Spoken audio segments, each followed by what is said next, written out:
Buddha. OB, you made a hit, nigga.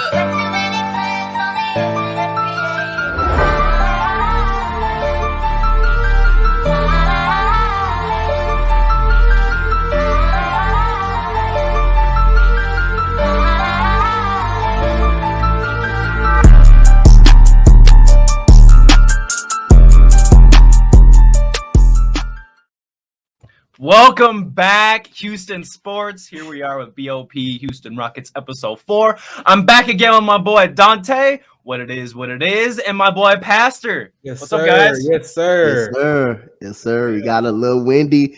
Went into the windy city and jumped on the bull. Jumped on the Bulls last night. So it was a great win against a playoff team last year. Bulls got problems on their own, but it was nice to see us going there and just beat them down the way we just did last night. Yeah, absolutely, man. It just feels so good to get a win. You know, we need a victory pod. We've only been able to do this 4 times so far this season. Considering we were on a 5-game slide last time, we were able to halt the breaks with a nice little W, 133-118 against, like we said, a previous playoff contending team with the Bulls. DeMar DeFrozen really showed out tonight. It felt real good tonight. Yeah, man. DeMar is such a good talent. Not to get off base here, but man, I really do enjoy watching his ball, man. I think he should have went to LA, but he gave our guys a run for our money last night. But yeah, man, like we handled that though. We took that by the chin and kept pushing. Man, our young guys, I'm very proud of them, bro. Very proud. Oh, of course, man. Like I say, man, I'm very proud of the way we played last night. And, I got to give credit to Coach Silas. We've been campaigning for TyTy Washington. He didn't play D.Nix last night, so I don't know if D.Nix was hurt or if he was on the bench or he didn't come in the game. But I'm happy TyTy played. He did get a big steal on DeMar DeRozan last night that resulted in a fast break. He did get one. Like I say, defense was okay. Defense was okay last night. Jabari Smith didn't shoot well, but he was on the offensive boards. And playing a little solid defense. So that's all you can ask for. Like the pastor said, I'm proud of the way the young guys played. Jalen Green was the first half guy. Then Kevin Porter was the second half guy. He scored 8 points in a row. And he scored 8 points in a row in the fourth quarter. Rockets were putting they did a great job of getting a switch. Vuka on Kevin Porter, and he was just slicing and dicing him up like it wasn't nothing. And Alp, what more can you say about him, man? He was playmaking, rebounding. He had two posters. Damn, they had 2 posters last night. But man, hey man, you just got to be proud of the guys how the way they played last night. Yeah, I mean, like I just want to kind of like taking it back towards the first quarter, man. I was looking at so there was obviously first quarter was Jalen, a little bit more of Jalen and Şengün, and just the energy that they brought.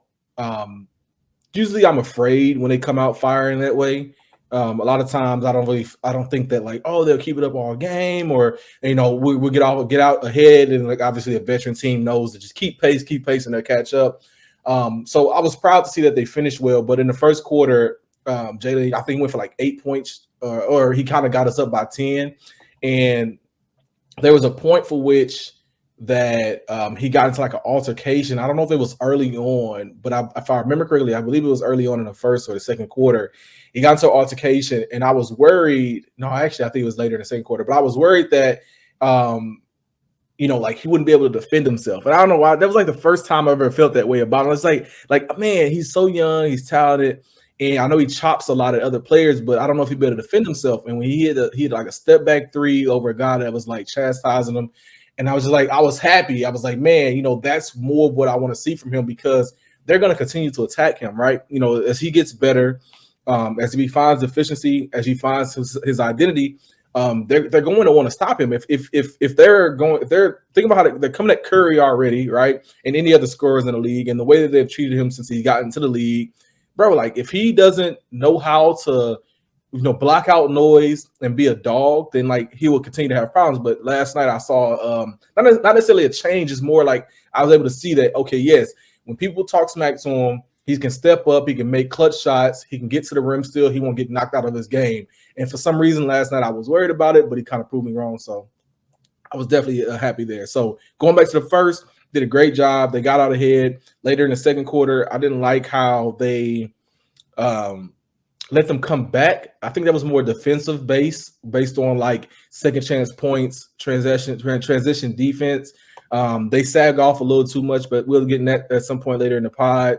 But more importantly, answering back. Like I said, answering back was like one of the biggest factors for me, and they did that. But yeah, before we continue, I want to hear what you have to say, Press. Yeah, no, absolutely.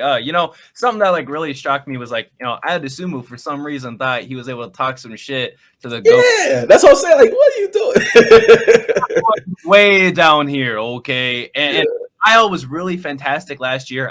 But the thing is I liked about Io is that not to talk good about other players, but the thing that really was stood out to me about him last year was that he kind of came out of nowhere and was unexpectedly good.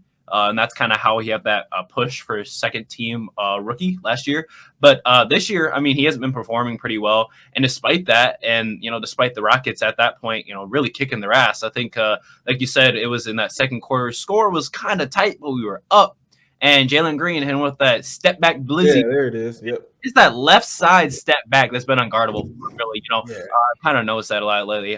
But yeah, our young guys have really been showing out. Jalen Green and Kevin Porter Jr. That night combined for 12 of 22 from 3-point range, looking like not to say anything about the Warriors, but looking like Curry and Clay out there. Right. Nice right. It felt really nice to have some people out there splashing.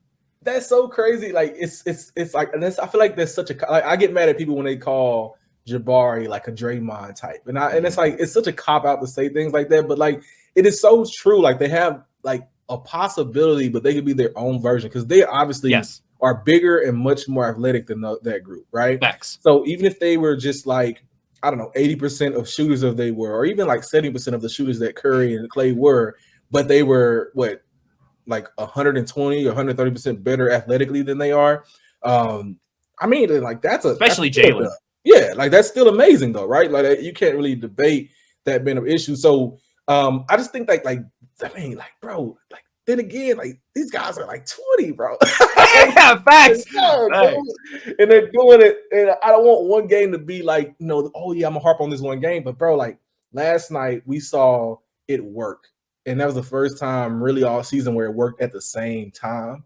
So, I mean, like, that gives me hopes. You know what I'm saying? Like, I don't know if we ever reached 130 in the past games this season, but that's a good-looking 133 we saw last night. So Yeah. I mean, if we're being honest here, I think this is the best game from our big three, Alfred, JG, and KP all together, performing. Everyone did their thing. Arguably, KPJ had the best game, Şengün, and then Jalen at that point, but all of them still shot over 60% from the field. I mean, LP even hitting threes out there. LP was one, but LP, what we was talking about the other day, Press, that we needed Garuba to start shooting. Guess what? He shot last night, and it was the top of the 3-3, and he made it last night. Yep. So like I say, I don't want Garuba get into a position when he's unplayable.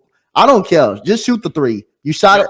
He's statistically. I mean, what you think? Like 2 or 3 a game, right? Like 2 or 3. Like, he was at the beginning of the season. He was kind of shooting. He was kind of shooting, and he was making them though. He was making them. He was making them. And it's good to see him. He can make them. I don't think that his shot is a high clip shot, but I'm thinking like 2 attempts a game, maybe. So like like 2 or 3 a game, just because he does the short pick and roll, and he does does the picks obviously and the handoffs and stuff like that. So they're going to leave him open. And he has to like keep them honest. And same thing. This got to capitalize. Yes, correct. Right. So, but this applies to Şengün too, though. Like you can't always be open at the 3. They both do that pump fake. They both. I mean, it's so crazy. They play Euroball. They do the pump fake, and they wide open. They never take the shot. But like, I would say if both of them give me like 2 or 3 a game, and get set when they do it, those are going in. I would say at least half the time, right? 50%. Yeah. I mean, they don't even. Honestly, the thing is they don't even have to make it, right? If you just shooting it like Draymond out there, because sometimes they'll even go out there and guard Draymond, because just because he's shooting it, they know that sure as shit ain't going in, but they're going out there to guard it, and now that's pulling out a potential rebounder because he's usually the center, so he just pulled the center out the paint. You got Andrew Wiggins and Clay diving for that rebound. I think it's a good setup down there. In our case, we got Jabari going for that one. And I don't know. I don't want to say it was the best game, but last game was definitely Jabari's best game. But I think him and Şengün last game. Yeah, it's like I guess there's a couple more in there. Yeah, but it was a good game. Yeah. But not the one we just played. The one before that one. Talking about the Dallas. Yes. Talking about the Dallas game. Yeah, About the the Dallas That was game. definitely his best. Because he played Utah. Utah, his game was pretty good too. Yeah, and I would say there's a couple more where like, Yeah. you know, but my point is that him and Şengün, when they played together, kind of showed me something. So my getting to the overarching point was that what I began to understand, I had been saying this in the offseason, but it was in theory, and seeing it now, Şengün helps obviously every piece on the floor. Yeah. I was talking with Roosh yesterday, and he had said it was like the only way that this group is successful and can unlock the potential of everybody on the floor is if you run it through Şengün. And it's more adamant now than it was before. Shout out to my boy. But it's true when you identify it that way, like Şengün was able to get Jalen an efficient 24, right? 24. Mm-hmm. Yeah. Yep. 24. KPJ got an easy 36. Granted, I would say 12 of those was by himself, but 36 is what he got easily, right? And was still able to get a KJ involved, right? Was still able to find easy baskets for Jabari. I mean, we have never seen this many easy baskets in a game for our team. Facts. I mean, all year, right? Facts. We have been harping on easy baskets, and this game really kind of showcased what it looks like. So, it's kind of crazy to say, like, when you look at Şengün's talent and you look at where he went in the draft and you look at him being a hub, it's like it kind of makes sense. I don't know why he failed, but he definitely plays like a first round talent. A lot of and he's like he does have it. Like he does have the it. Like if he did not play for Houston next to Jalen Green, the team that drafted him, like if he went to Indiana, right? If he went to San Antonio, I mean, hell, if he even went to OKC, like they would have valued him as a premier talent. And I think that we have had a hard time in kind of like encompassing that and like you know, just kind of like, okay, yeah, well, let's accept the fact that he's a top tier talent. I don't know what else he needs to show. You know, like I don't know what else he can do to say that like I'm on the level. Like you don't just have a Jalen and Jabari and a KPJ, you have a Şengün too. You know what I'm saying? Like I don't know what else he has to do. Like this guy is that good. He's arguably the best player on the court. And I mean, like he obviously plays winning basketball. Him and Garuba. So yeah. See the establishments yesterday that they was giving him the ball. They were giving him the ball at the top, whether if it's in the post position. And the three that he got from Kevin Porter to put us up 15 points. You can see him wanting the ball on a block. He gives them the ball. You can see the help. He sees the help coming, and Kevin Porter gets an easy three. I like the way they're giving him the ball. They're establishing him and him being able to read the floor. Say if they go into a zone, put him in the middle. They put Steven Silas in the Magic game made that adjustment too late in the game. Too late though. Puts him in the middle. All of a sudden he finds KJ Martin wide open, and he does a great job of getting KJ Martin open baskets. And that's what, like I say, Şengün is our best playmaker. Like I say, you can argue he's probably one of the best players on our team. And the offense from here on out, I wouldn't be surprised if you value the offense through him because he can get guys open shots, and all of a sudden he can create by himself. He got some pretty good post moves in the post as well. Yeah. The more touches he gets, the better he will be. And I think even as far as his efficiency going up, you said all of a sudden. I mean, it's kind of been apparent though for a while. Şengün's dunking on more people now, and I think he's making that statement because of the Bruno situation. Like the coaching staff has made him dunk more because of the Bruno whole dilemma of like how they talking about physical and getting above the rim and stuff like that. But more importantly, he has always been a easy finesse finisher. Like I've always seen that from him, and he will only get better. I think he's 19 or 20. Right? Yeah, I think he's 20 right now. 20, I could be wrong, but so at 20, he still hasn't even developed his bag as far as like he hasn't got the Hakeem bag yet. He's working on that. You know, he's working on that, right? Yeah. He hasn't got his mid-range shot locked in. He takes a few attempts, and then like imagine as his body develops. Like he's 20 now. He will obviously slim down and then muscle and lean out, right? So that will obviously happen naturally as he develops his NBA body. This only gets better. Now, there's a trajectory that like European players, they take like a downfall a lot earlier or they last a lot longer. But for a big man, they take a dip a lot earlier. So his physique may only last until like 26, 27, 28. But bro, he's only 20 now. So like that's so far along and so far away that like I don't even think that's an issue really. No. But even if it is an issue, it's so far away. Like I don't even care. But his style of play works. I mean, like, I just think that they have to kind of appreciate that. But go ahead, Preston. I'm sorry to cut you off. No, no, you straight, man. I love it. Yeah, something about that just really makes me feel like you guys are saying, he just gets easy buckets. You know, the offense just flows so smoothly through him. You know, it looked like it was very natural out there. And like, I mean, we're not even talking about KPJ's playmaking where he had 9 assists. You know, we're talking about Şengün's because his assists are just so loud. You know, the behind the back dimes, he gets everyone open. It's very fluid. It's not forced. I love it. You know, earlier in the season, I do remember it was we should start Bruno and have LB come off the bench. Off we the should bench, start. yeah. Oh my gosh! What the Rockets look like right now? I mean, I remember Rockets Twitter, not too many of them, but there was a loud, large group of people on Rockets Twitter talking about it's a good idea we're starting Bruno. When we gave him the contract, I had no idea why. I can't come up with a reason. He was a trade fodder from the Celtics, so they could get Daniel Tice. What a great turnout he's been. And I don't know. I mean, I can't really find a reason why Bruno's still on our team other than the fact that he's good defensively. That's it. You know, he doesn't do anything else other than play above the rim. But LP, if he can play above the rim, and I mean, his defense even looked pretty solid last night. He had 2 blocks and a steal. Yeah, he's very underrated defensively, and I'm tired of that little stance because he's defensively, he's there. Don't look at the bad plays that he makes on defense because everyone wants to highlight those. Look at how many times he makes defensive plays and how consistent he is. So just because he gets beat by Vucevic the 3 times in that game, what about the other 60 times he held it down in the paint, right? So, like, that's one thing. The Bruno thing, I want to say is that's on the front office, and I really do believe that. This is a theory of mine, not a fact. I do think that they thought that Bruno would work better with what they wanted to do with KPJ, and I think they sold Silas on it. So that's actually one of the things I actually don't blame Silas for. There's a lot of things I do. You guys know me. A lot of things I do. You be doing that. You be doing that in the Texan spaces. That's how I know you be doing that a lot. I be knowing, yeah.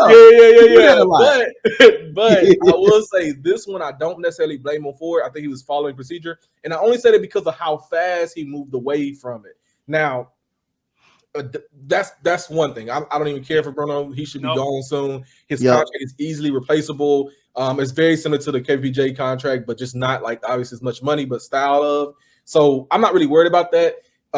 As Garuba develops, we'll see his height. Man, you know what's crazy on that? I got a point on that too. But as Garuba develops, we'll see his ceiling. He's definitely a 4, can play the 5. And my point on that is, if you have him, if you have Şengün, and you have Jabari, your next draft pick really depends on how we go about taking on center for the next 5-10 years, right? If you have Jabari, you don't have to get a bigger center because Jabari gets bigger and can play the 5. But if you have to get a bigger center, then you almost you take time away from Şengün, which at this point seems to be not the way to go. But we'll see how they go for the rest of the season, and obviously we'll make our analysis from that point on. You brought up the KPJ assists, and I agree with that. They were underlooked because of what Şengün was doing. But at the same time, early on, I was able to pay attention to the type of assist that he was making, the corner or cross court passes he was making. Yes. I think yes. Those assists are something that we did not see early on, and we did not see much of last year. But I would say we did see him do those passes his rookie year with us. His first year with us, right? His first year, Yes. What I will admit, KPJ off-ball playmaking abilities are much better than his on-ball playmaking abilities. Yes. When he concedes to a different hierarchy, his field awareness is tremendous. We saw better cutting from him. We saw better passing from him. We saw more efficient shots from him. I don't know why, but he is definitely a half guard, a 1-2 guard. He's definitely not a point guard. He's definitely guard. He's a combo guard. No, seriously, though. Yes. He's the definition of, because if you put him at the point guard and you tell him to run the offense, it's just not it. But you put him at the 2 guard and tell him to run some offense, he can get 9 assists. And I don't know why that's his case, but he is definitely Scooter, and he could definitely make it. He was making that offense scoot along real well last night. I love that. Something I'd like to say is, why the hell did Garrison Matthew get 4.5 minutes of runtime last night? Man, That again, man, I hate when he running gets around it there. makes me sick. You know He what? It came- really do makes me sick when he gets on the floor. When he gets on the floor, it does really. Too bad enough we didn't. We had the D.Nix didn't play last night, but I was happy he didn't play. I was happy TyTy Washington came in, even though again he didn't make a shot, but he did make a impact on defense. Like I said, I mentioned the steal that he Dante. did got. He had 2 steals. Yep. I Hey, see real 2 quick. assists Go and a ahead. board.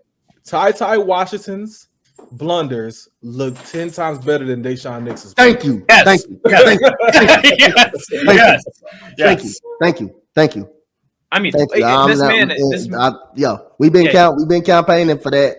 He didn't, like I say, he didn't make it. He's a far better athletic player. He's a far better passer than he is, and he can get to the basket. He can get to the basket pretty good. But I like his defense on DeMar DeRozan. Yeah, DeMar his DeRozan, defense is kind of shockingly good, right? Like I mean, DeMar DeRozan had this guy posted up last night, and he just immediately reached and takes the ball away from him and start a fast break. I love TyTy Washington, man. I think his floater is going to come along when he gets in that paint. He shoots that floater. It's pretty devastated. It pretty much goes down. But I like his defensive effort from last night. I'm happy that he played last night. The type of defense that Chicago was playing last night doesn't really like it. That's the type of defense that TyTy will struggle with, which is just kind of like man defense. And obviously they are more athletic than he is, so that's why like they crashed him and he struggled.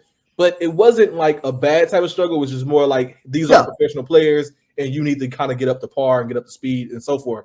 What you will see TyTy thrive at is when they begin to throw zone at us and different types of looks at us. And then obviously when there's an actual center, so like a dropping center on the court. Like Vucevic was not as much dropping as much as like you would see like a Drummond would, like he was in the game last night, or you would see like I wouldn't say Embiid, but the way that the floater has to work, it depends on who's on the court and what type of defense they're running. And if he can get to that particular spot right underneath the free throw line, he'll get that every single time. And for some reason, when he was on court, they were crashing that area. They were just kind of putting their hands up and stopping them. But we'll see. We'll see how it goes moving forward. I don't think it was a bad game from him. No, it wasn't. He didn't execute, obviously, and it didn't show up on the. And also, there was an assist that like he had like 2 assists that were good assists. They just didn't knock him down. So I mean, like it's there. I liked his defense. He didn't score, but I liked his defense. His defense was very valuable to the run that we did have last night. Jabari, like I say, he didn't shoot the ball well, but he was on an offensive glass last night. He was impacted on an offensive glass in those putbacks,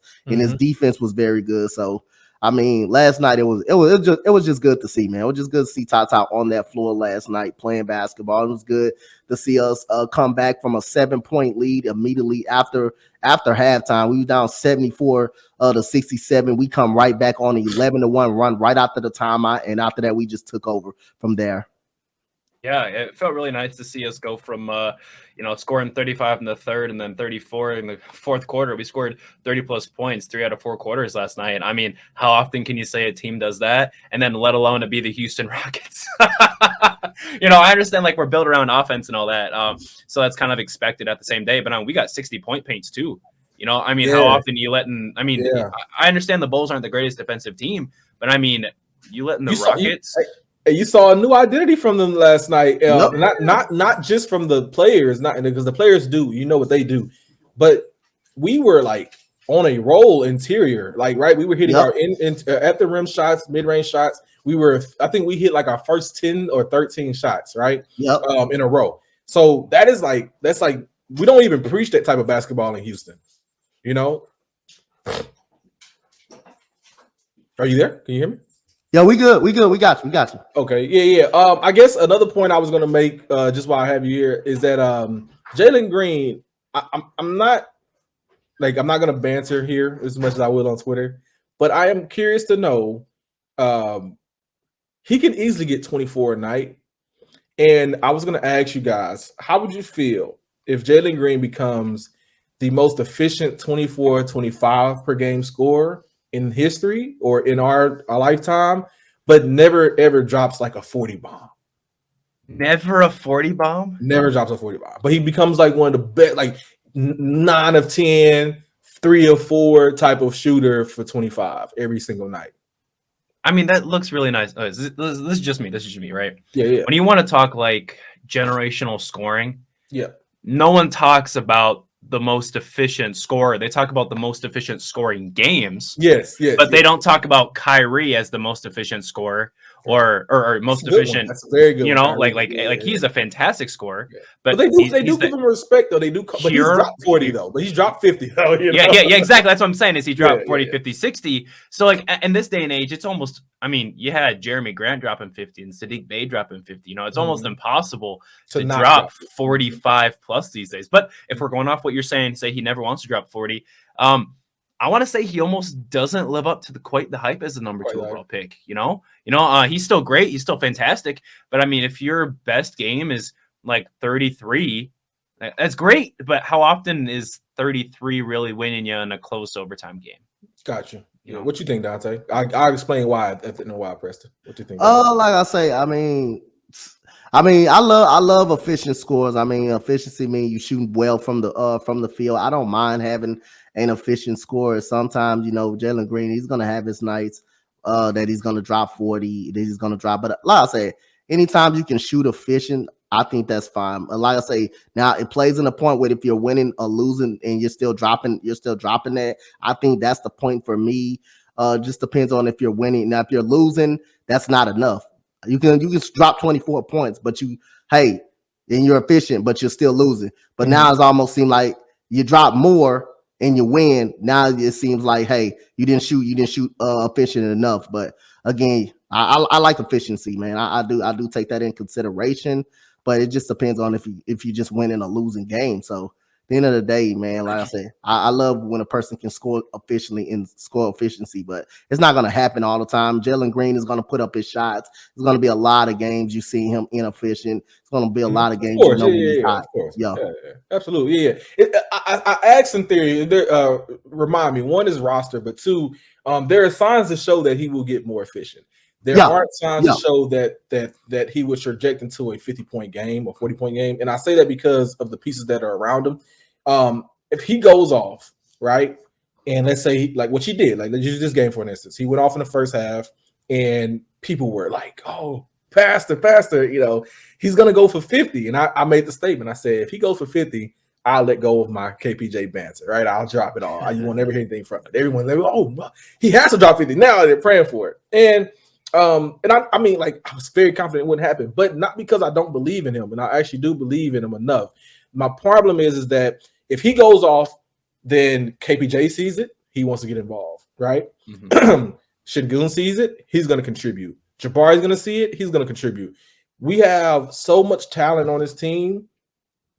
You would have to subtract 1 to 2 other players to see him effectively get 50, and especially in a win, because this is not like James Harden. Okay, this is not like James Harden when he was playing by himself, right? James Harden averaged 50 and 40.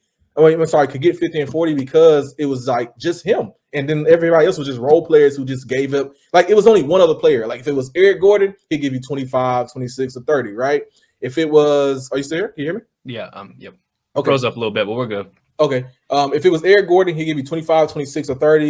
You know, Ryan Anderson give you his 15 to 25 or 30 sometimes. Like Trevor Reeves will give you his 15 to 20. You know what I mean? Like it would be random as hell. But James Harden could easily get his, right? Yeah, 40, 50, 60. Right, because it was just him scoring. Now, in this case, if Jalen is scoring, if he has, you know, let's say he goes for like, 10, misses 3, right?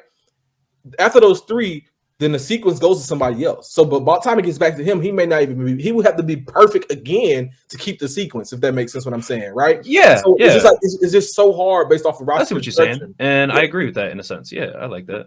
Yeah. You're freezing up for me a little bit, but I don't know if that's just me or is it?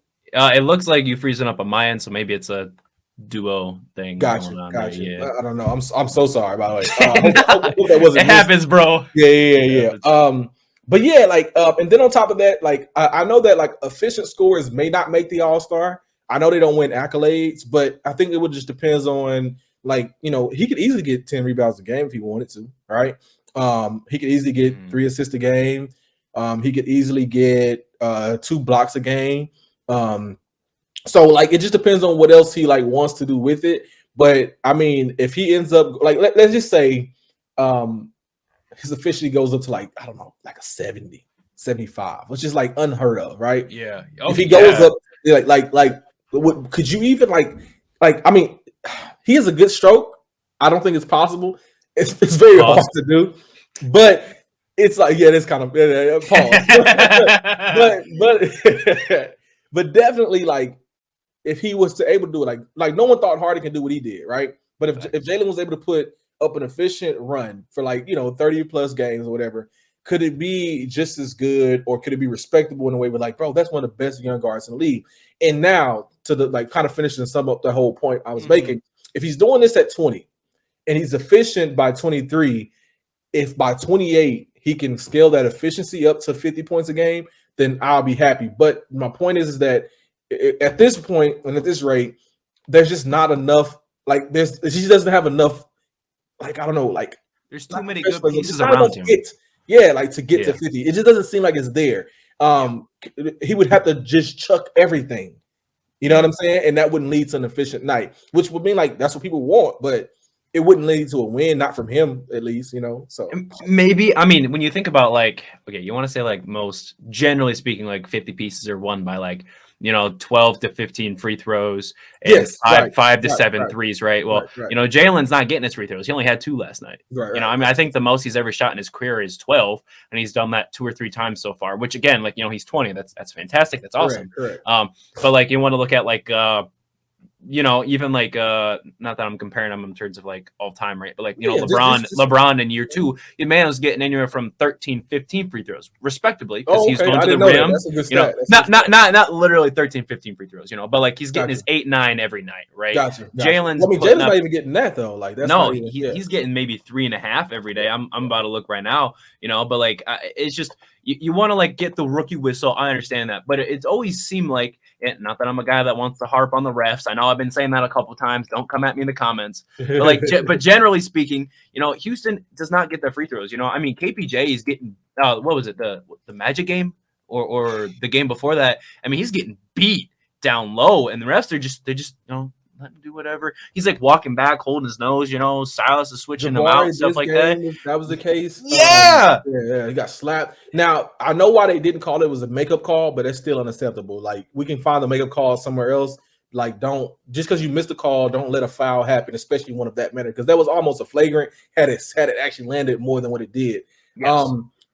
To your point on KBJ, there's points where he goes to the rim and he like holds the ball in the air just so he can get the foul, and then shoots and never gets called. Yes. Every other player in the league who plays that style of like getting people off the ground. Luka, Curry. Yes, everyone else Booker, gets that call. Ron, everybody. I understand. Everyone else gets that call. There's that like hierarchy, right? Like superstars, they're gonna get their superstar calls. I understand that, but there has to be a level of equality around the league to where, like, if you're gonna do something and you're gonna call it for every other player except these 4 or 5 players that aren't really well known but can do the exact same thing, that shows a disparity in the whistle. The whistle is supposed to be non-discriminatory, but often it is. Right. But obviously we know it's not. But at the very least, to your point, like at least, bro, if I'm able to get this guy off the ground and I can't get my shot and he lands on me or touches me, bro, just call the base foul. This is a base foul. Like I'm laying horizontal, bro. Give me my call. yeah, for real. Especially when they get tangled up down low. Because I know sometimes KPJ, he'll wait till he's like in that Kobe stance, halfway down, almost like flat with the earth there. Kyrie, no shout out, and he laying down like that, and he getting slapped, beat, rolled on the floor, pushed, shoved, and like they just like let it go, or like. Often, I do notice, because Şengün is kind of smaller in that aspect. Many centers will do these over the back calls on him often to get those rebounds, just because they're like generally longer, lengthier, and bigger. But like they get away with it all the time, right? But then he got away with some too. Though, this game specifically, yes, he does. But I would like to see a more consistent, whistle towards that, because he usually gets called for those over the back fouls. I say, do you like how is it actually defined? Because when I see him and Garuba do over the back, like because I would have called it at a ref, but maybe I don't know. But when I see them do it, they tip it to themselves first and then they grab it rather than just grab it over someone. So I think something has to be is it something different between the tipping? I think generally it's if you tip it and nobody has a chance for like control of the ball versus if you tip it and grab it, you've already started the possession, right? Unless you've like reached over them entirely right? And then it's at that point it's already obvious, right? You're almost on top. They don't do like a full grab over you, right? They do like a like Shingun, which should have been called, by the way. He did do 2-hand tip to myself and then grab it, and then like that was I'm demonstrating. That's so funny. But he tipped it to himself with 2 hands, and then he grabbed it, and then I think that should have been called. But there's some where like Garuba long arms, he'll like reach one out, tip it, and then he'll obviously grab it with 1 hand, with 2 hands, but obviously tipped it with 1. So I don't know enough about the over the back. It's always been super confusing for me since I've been like 4 or 5 years old. Like it's always been super weird, bro. But I mean, like I just need them to like I mean, there's a lot of things that we get away with too. I don't want to try that like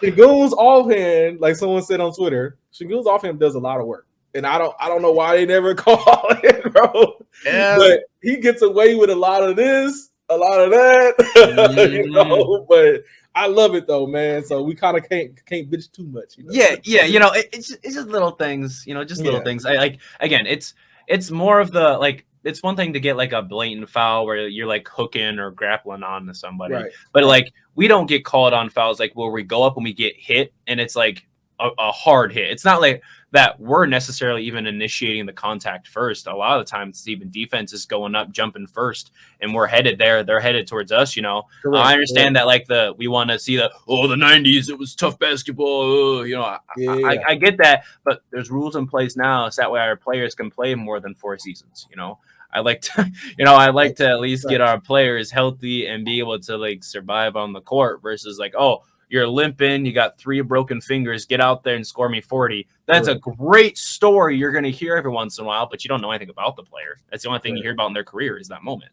Correct. It's nice, but like our guys are young and small, bro. There's no reason to get like, I mean, bro, and I've said this to you before, is like, I feel like we get some of the best like effort from a lot of these teams that like, bro, like we are the youngest team in the NBA.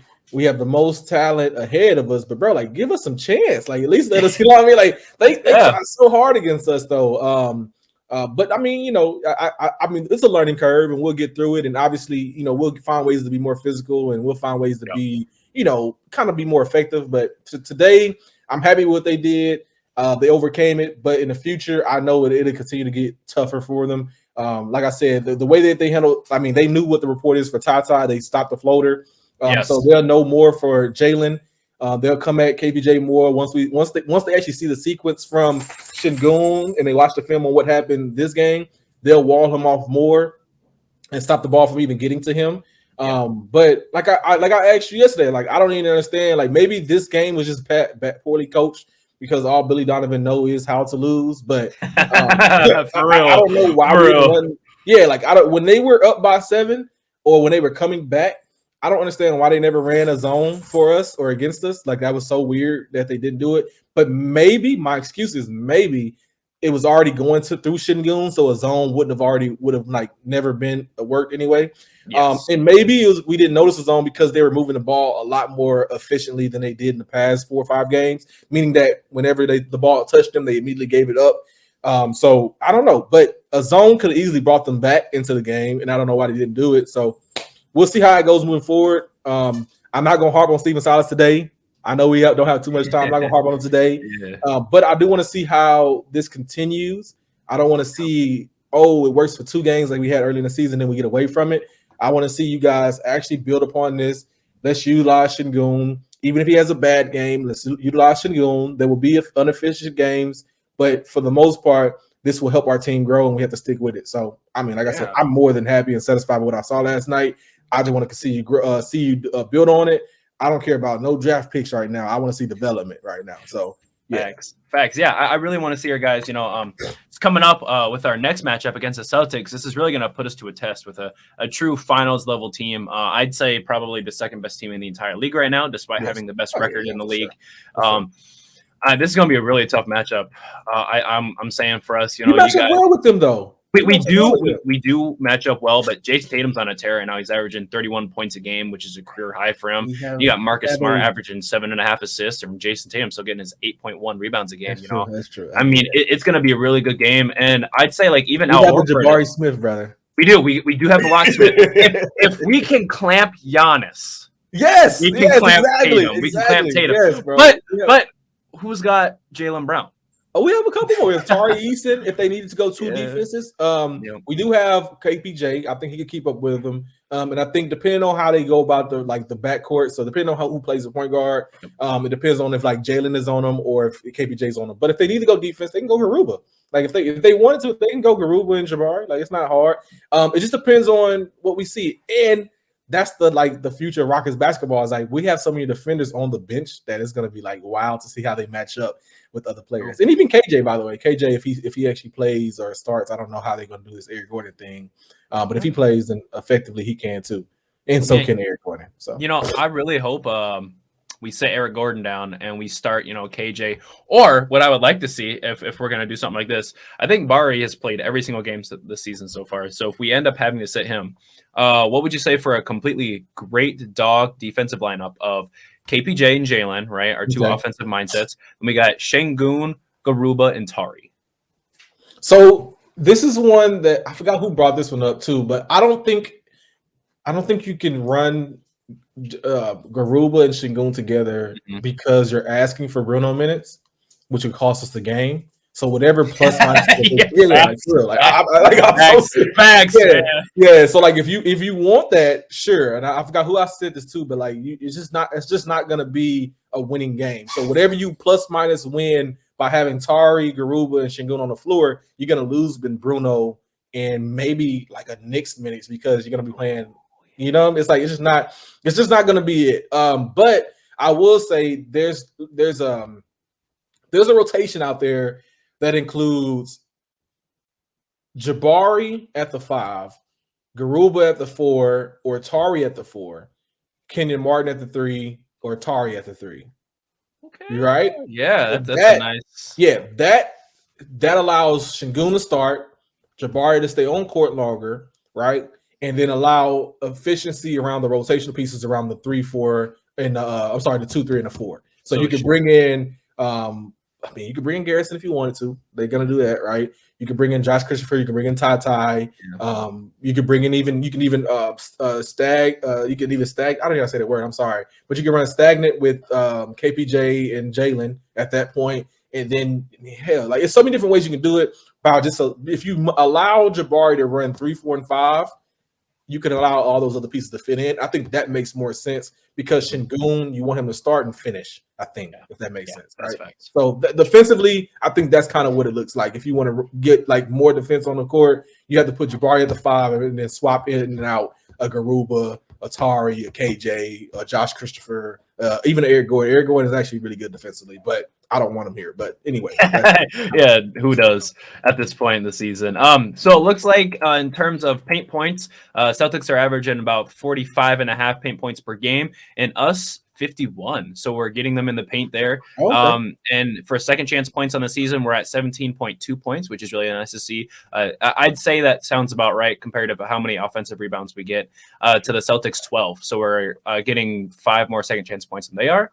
But in terms of fast breaks, which you thought we'd be like a really run and gun team, we're only getting 11 a game compared to Boston's 15. So it looks like limiting transition, threes, and rebounding are going to be the big thing for against the Celtics tonight. We also out-rebound the Celtics on the season by almost 4 rebounds a game, which is very nice to see. And we, on the stat sheet, get almost 8 steals a game as a team compared to their 6.8. So hopefully we can really turn that defense into offense like we have been, again, last night and a couple games back, those 5 games back before we started losing. It seems like our defense has really started to turn our offense, and I'd love to see us get this dub against the finals team here. Yeah, absolutely. It'll be good. It'll be a good win for us. It'll be a good loss too, depending on how they play. But it'll be a good win just because we'll get another chance to be to kind of like punch national media in the mouth to see what they kind of say about it. Especially because, man, now that you say it, a lot of our hate comes from the Boston area. On top of that, so we'll see how that goes. Yeah, I want to see what we look like against them. It's a good test because of how we're playing right now. It'll also be humbling as well, depending on if we lose. But like I said, a good loss will be okay. But yeah, like a good test for Jabari. I think this is a Jabari game defensively. He just has to step up. Şengün should dominate it, depending on if Halford plays at all or how he plays. And then let's just see how efficient we can continue to be. Like, how does KPJ look against an actual team, like the playoff team? How does Jalen look, and can he keep it going?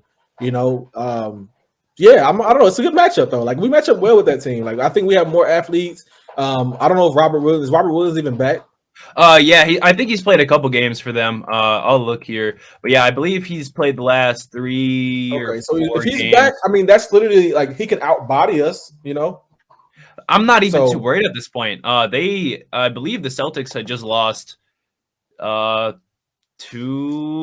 went 2-2 or no 5-5 in their last 10, but no, they're now 6-4 in their last 10 with him being back 3 out of those games. So I'm really not too scared of Rob Williams right now. Of course, I say that, and then he's going to come out and bust our ass. But I mean, the last time we faced the Celtics even was, I believe, last year.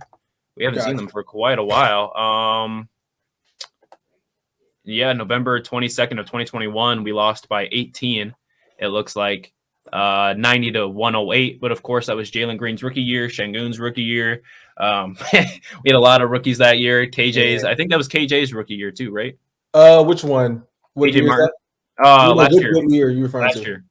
No. KJ was here around like when Tate and all got here too. Oh yeah. KJ came. He was like a second round pick of the year we got KPJ and all that. So Tate, KPJ, and that all season. Gotcha. Yeah. Well, I really hope we can get it done.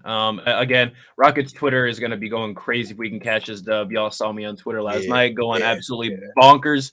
I'm pulling one out for the boys tonight. Hopefully we can get that dub. You know where you can find me at on Twitter at drip2ps_god, GAWD. And Pastor, let them know where they can find you. Yeah, man, you can find me on Twitter, always at Earl of God. I'm a social pastor. I'm not a real pastor. I talk a lot of smack. I do a lot of trolling, but it's all fun and games. But I will talk real with you. Whatever you want to talk about, I will get real with you all day on Twitter. But yeah, man, that's where you can find me at. Reach out to me. I'm on there all the time, at least in response to things. So chop it up with me. Keep up with me. Let me know how you feel about my thoughts. I would love to argue with you. I love to communicate, anything like that. And it's all good, man. Yeah, absolutely. Go Rockets. Houston, stand up. Yes, sir. Let's go. Let's get this.